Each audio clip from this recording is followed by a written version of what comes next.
जो मेंस दुर्गा माता का ध्यान करते हैं, क्या उनको भी श्रृंगार अच्छा लगने लगता है? मैं तो करता हूँ जाप ध्यान भाई, श्रृंगार अभी तो एक्चुअल में ना, अगर तुम इसके इसमें जाओगे ना, तो जो शक्ति तत्व वाले होते हैं, एक शिव तत्व वाले होते हैं, एक शक्ति तत्व वाले, सूर्य नाड़ी वाले, एक चंद्र नाड़ी वाले। चंद्र नाड़ी वाले हमेशा वो वाले रहेंगे, फीमेल डोमिनेंट, तो उनको ज्वेलरी पहनते, तो आप देखते होंगे मेरे ज्वेलरी, ब्रेसलेट, अंगूठी, कान में बाली, ये क्योंकि मैं भी फीमेल डोमिनेंट ही हूँ। जो मेल डोमिनेंट रहेंगे वो लोग नहीं करेंगे, तो फीमेल डोमिनेंट वाले शक्ति तत्व ज़्यादा जागृत होगा, लड़कियों की तरफ अलग, लड़की बोलना अलग हो जाएगा।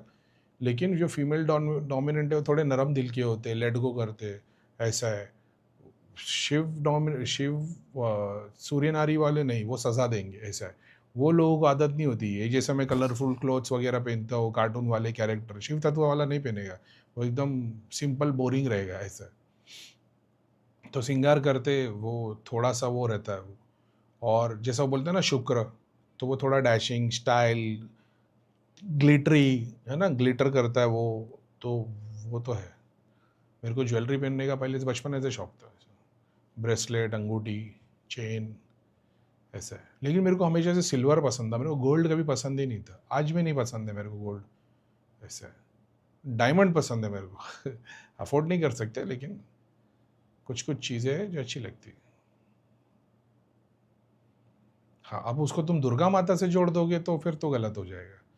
लेकिन मैं एक बात बोलूँ, जितने भी लोग आते थे ना, जब धाम में हम लोग रहते थे ना, बहुत सारी लेडीज़ लोग जो आते थे ना, उनके श्रृंगार मतलब वो, अभी ऐसे मैं दूर बैठा हूँ, तो मैं दूर से जैसे ऐसे कि नज़र अचानक में ना पीछे से ऐसे देवी चलते हुए बड़े स्वरूप में दिखाई दे, और फिर वो लेडीज़ लोग भी वैसा मेकअप में रहती थी। तो मैंने ये एक बात देखा था कि जो दुर्गा माता की वर्शिप करते या जो माता की वर्शिप करते, वो एकदम उसमें रहते, एकदम मतलब मेकअप और एकदम खूबसूरत, तो काजल, लाइनर, वो मतलब वैसे रहते वो बाकी लोग की तरह। जैसे एक कैटेगरी जो शिव को मानती है, वो मेकअप वेकअप नहीं करेंगे, वो टिक्का लगाएंगे, वो जटाए रहेंगे, वो अलग। माता वर्शिपर फुल सिंगार में रहते, ये मैंने एक्सपीरियंस किया बहुत बार। मेरे को पता था ये गंदी मेहंदी बने, इसके लिए मैंने उसको बोला उल्टे हाथ में बनाना, राइट हैंड में, लेकिन वो ये लेफ्ट साइड है ना, फेमिनाइन वाला, क्या बोलते हैं, ह्यूमन बॉडी का जो लेफ्ट साइड होता है वो फेमिनाइन होता है, ऐसा है। तो बहुत सारे लोग ने अपना मेल और फीमेल एनर्जी को एक्सपीरियंस नहीं किए, तो वो अनकंफर्टेबल रहते हैं, इसलिए उनको हमेशा ऑपोजिट सेक्स या उन लोगों से बड़ी वो होगी। एग्जांपल के तौर पे जैसे कोई गे और ऐसे लोग को देख के उनको ऐसा वैसा फील होता है, या जो बेचारे वो होते, क्या नाम है, किन्नर होते, उनको देख के उन लोग वैसा फील करते, क्योंकि इन्होंने अपने मेल फीमेल दोनों साइड को एक्सपीरियंस नहीं किया है। अपन ने दोनों को किया है, उसका तो लाइव वीडियो भी अवेलेबल है, जब मैं वो एक्सपीरियंस कर रहा था।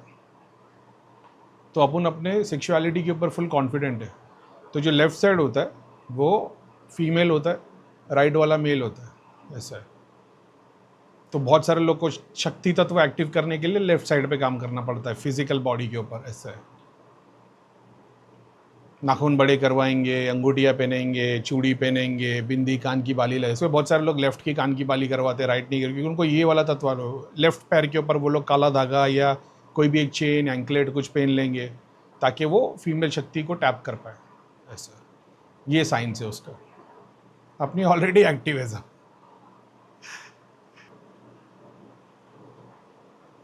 काली माता ना, अब वो ये ना माता बोलती है तो फिर वो अलग हो जाता है, काली अलग है। जब उसको माता बोलोगे तो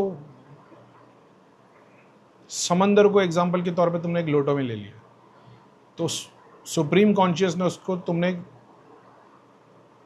मटेरियलाइज कर लिया, या एक लिमिट इन्फिनिट चीज़ को तुमने लिमिटेड कर दिया जब उसको माँ बोल दिया। तो ज़रूरी नहीं है, माँ बोलना गलत नहीं है, जब तुमको माँ की ज़रूरत है तो माँ का काम करेगी, ऐसा है। तो काली वो टाइम, वो अंधकार, एग्जाम्पल के लिए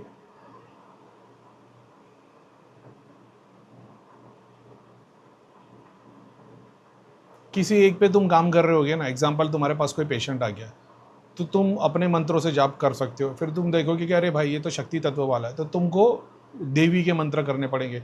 फिर तुम देखोगे भाई ये तो पेशेंट, उसकी माँ, उसका मामा, उसका भाई, उसका फूफा जी, उसका बाप, फिर उसके दादा दादी, उसकी दादा, ये पूरी लाइन खराब है। अब ये तो पूरा काल, यानी ये 3 पीढ़ी पहले जो मर गए थे, 3 पितर बन गए, इनके घर पे पितर पूजे जाते, पितरों का स्थान भी है। तुम पूरी टाइमलाइन पे जब काम करोगे तो या तो काल रात्रि में कर सकते हो, तो काली के मंत्र से कर सकते हो। काली माता का मंत्र पूरी टाइमलाइन के ऊपर काम करेगा, वो एक इंडिविजुअल के ऊपर नहीं। अब जब तुम पूरी टाइमलाइन पे काम करोगे ना, कल तक तुम इंडिविजुअल पे काम कर रहे थे तो उसके ऊपर जो चीज़ थी वो तुम्हारे को अटैक करने के लिए आ सकती है। जब पूरी टाइमलाइन पे काम करोगे तो पूरी टाइमलाइन की चीज़ें अटैक करने के लिए आएगी। अब तुम्हारी उतनी क्षमता होना चाहिए कि तुमने अपने घर को किला बना के रखा है कि नहीं, समझ रहे हो? या तो तुम अपनी तरह हरि का नाम लेते जाओ और प्रहलाद की तरह आगे बढ़ते जाओ, नहीं तो ज़रा सी भी ऊपर नीचे होगा तुम्हारी बत्ती घूम जाएगी। करीम भाई शरीर में दर्द हो रहा है, काम नहीं हो रहा है, घर पे काम फेल हो रहे, तो फिर तुम प्रहलाद को देख के हरि का नाम ले रहे थे, फिर प्रहलाद जैसा प्यार तुम्हारे दिल में नहीं था। फिर ऐसा है कि नहीं, किसी को कंप्लेंट करनी नहीं, ईश्वर मेरे ही कर्मों की सज़ा मेरे को दे रहा है या मेरी परीक्षा ले रहा है, नाम लेते जाओ। वो टाइमलाइन पे काम करने की जो कला है ना, वो पावर है ना, वो काली है। मैंने ये सीखा, और उसके बहुत सारे स्वरूप हो सकते, मगर वो इन्फिनिट में से एक जो है ना, वो मैं, क्योंकि मैं पेशेंट पे काम करता हूँ और ये साधना वाला काम करता हूँ, तो वो काल रात्रि, उस वक्त जाप, वो काली। अब सिर्फ काली का मंत्र करते चले जाओगे तो फिर टाइमलाइन पे काम करते रहोगे, तो प्रेजेंट टाइमलाइन को छोड़ के आगे पीछे पे काम करते रहोगे, होगा ये डिस्ट्रक्टिव हो जाओगे। मैंने ये एक्सपीरियंस किया है। ऐसे नवरात्रि चल रही है, कुछ मटेरियल बेनिफिट का बताओ। नवरात्रि चल रही है, ये एक ऐसा दिन है कि तुम्हारे पितृ दोष और जो दुनिया भर के दोष जो एस्ट्रोलॉजर लोग तुमको छिटका रहे होते, मेरा ऐसा मानना है शक्ति दोषा वाले लोग के ऊपर आज ये टाइम है सबसे ज़्यादा काम करने को मिले, कि नवरात्रि का टाइम है, टाइम के पोर्टल्स खोल दिए गए, जितना ज़्यादा हो सके अपने काल पे, हिस्ट्री में, अपने पास्ट में देवी तत्व कहाँ कहाँ पे नेगेटिव इम्पैक्ट किया है उसके लिए काम कर सकते हो।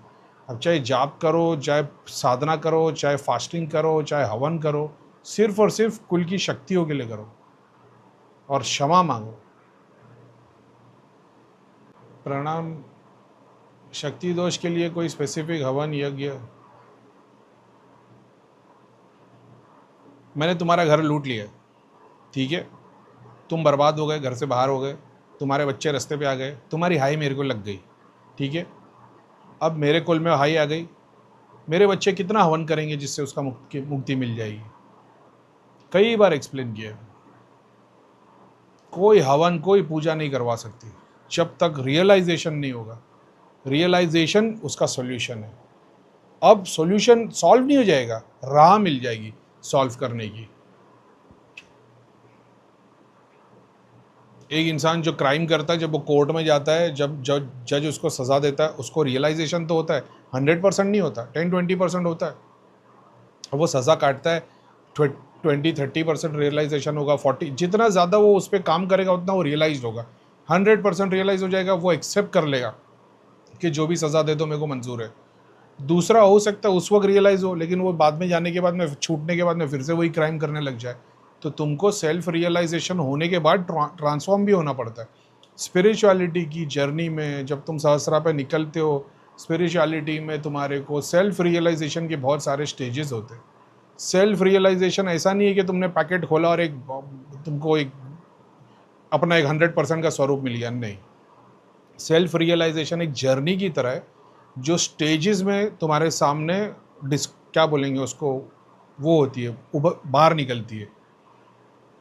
हर बार सेल्फ रियलाइजेशन करके ट्रांसफॉर्म करना होता है। सेल्फ रियलाइजेशन राम ने भी किया था, रावण ने भी किया था। राम जी ट्रांसफॉर्म हुए, रावण नहीं हुआ।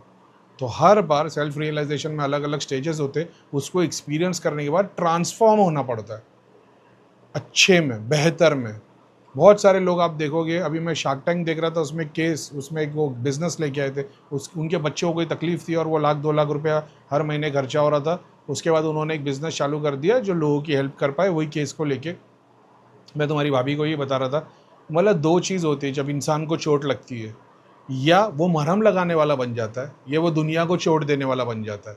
ये वो सेकंड कैटेगरी में से, कि इनकी लाख की बनी तो अब ये बोले कि अभी दुनिया को वही बोले हमारे पास इस चीज़ का इलाज है तो हम बिज़नेस करते हुए बैठ रहे। मतलब जब इंसान चोट खाता है तो उसके पास में 2 ऑप्शन रहते हैं, या वो मलहम लगाने वाला बनता है या चोट देने वाला बन जाता है। ये कहानी है वक्त की। तो ये वैसा है कि तुम ट्रांसफॉर्म होते हो हर बार सेल्फ रियलाइजेशन का स्टेज करने के बाद, ट्रांसफॉर्म होते रहते हैं। ट्रांसफॉर्मेशन की तो जर्नी है। आपने रियलाइज़ किया है कि हाँ भाई, मेरे पिताजी, मेरे परदादा ने कोई दुख दिया था, उसके लिए शक्ति दोष आया, इसके लिए हर कुल में पितरों की तकलीफ आ ही रही है, आ रही है, ठीक है। अब उस पर काम कर रहे हो, 2-4 महीना काम किया, उसके बाद में तुम्हारा सीन सेट हो गया, तो इसका मतलब फिर तुमने काम छोड़ दिया। तो रियलाइजेशन भी तो तुम्हारा 10% का था। तो रियलाइज़ भी करना है, ट्रांसफॉर्म भी करना है, और ट्रांसफॉर्मेशन की जर्नी उसको बरकरार रखनी है। ऐसा नहीं 4 दिन के लिए दारू छोड़ी, 4 महीने के लिए फिर वापस लग गए। कितने सारे लोग नहीं है नवरात्रि में और बहुत सारी जगह पे नॉनवेज नहीं खाते, जैसे मेरी तरह। अभी नवरात्रि, नॉनवेज बंद है, नवरात्रि के बाद फिर एकदम टूट पड़ेंगे। ये वैसा है।